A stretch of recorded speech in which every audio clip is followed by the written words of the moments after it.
निसर्गाच्या सानिध्यात आपल्या नवीन वर्षाचा पहिला दिवस गेला तर, जंगलात भरणाऱ्या यात्रेत आपण मनसोक्त पहिला दिवस एन्जॉय केला तर, नववर्षाच्या स्वागताची ही अनोखी प्रथा गोंदिया जिल्ह्यात पाहायला मिळते। दरवर्षी नववर्षाच्या सुरुवातीला घनदाट जंगलात यात्रा भरते। जंगलात वसलेल्या मामाभाचे देवस्थानात भाविक मोठ्या श्रद्धेने पूजा करतात।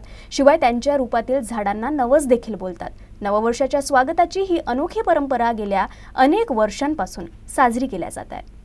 सजलेले पाने, वेगवेगळ्या खाद्यपदार्थांची रेलचेल असलेली दुकानं, सजून धजून आलेले गावकरी आणि झाडांच्या रूपात असलेल्या मामा भाच्यांच्या मूर्तींची होणारी पूजा, वृक्षवल्ली आम्हा सोयरे वनचरे या ओळींना सार्थ ठरवणारी ही दृश्य। हे ठिकाण आहे गोंदिया जिल्ह्यातील मामा भाचा मंदिराचं। मामा भाच्याच्या नात्यावर एखादं मंदिर असावं हेच तुम्हाला आश्चर्य वाटेल, मात्र गोंदिया जिल्ह्यात हे मंदिर आहे आणि गावकरी मोठ्या श्रद्धेनं पूजा देखील करतात। गोंदिया जिल्ह्यातल्या सडकअर्जुनी तालुक्यातील गिरोला हेटी गावाच्या घनदाट जंगल परिसरात हे मंदिर आहे। दरवर्षी नववर्षाच्या सुरुवातीला म्हणजे 1 जानेवारीला मामा भाच्यांची यात्रा भरते। भाविक मोठ्या श्रद्धेनं तेंदूच्या झाडाखाली असलेल्या या मूर्तींची पूजा करतात। यातील मोठं झाड आहे मामाचं, तर लहान झाड भाच्याचं आहे। भाविक आपला इथं नवस बोलतात।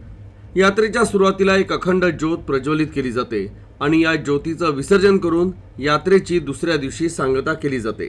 मामाचा जो ह्या आहे, भाविक भक्त आजूबाजूचे लोक येतात आणि पूजा करतात, कोणी नवस करतात, कोणी लग्न करतात, कोणी पार्ट्या करतात। इथं शाळेचे मुलं येतात सहलीला। हा असा परिसर चांगला आहे। मामा भाषेची यात्रा 2002 पासून इथं आयोजित केली जाते। दरवर्षी नवीन वर्षाच्या शुभपर्वावर ही मामा भाषेची यात्रा 2 दिवशी आयोजित केलेली जाते आणि ह्या ठिकाणी यात्रा बघण्याकरिता हजारोच्या संख्येमध्ये भाविक भक्त उपस्थित राहतात आणि या ठिकाणी MP, महाराष्ट्र, छत्तीसगड इथपासून भाविक भक्त येतात।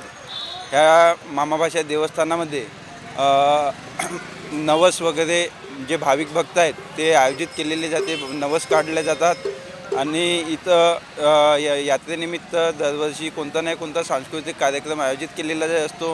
2009ला ह्या गावामध्ये मी आरोग्य कर्मचारी म्हणून इथं रुजू झालो होतो।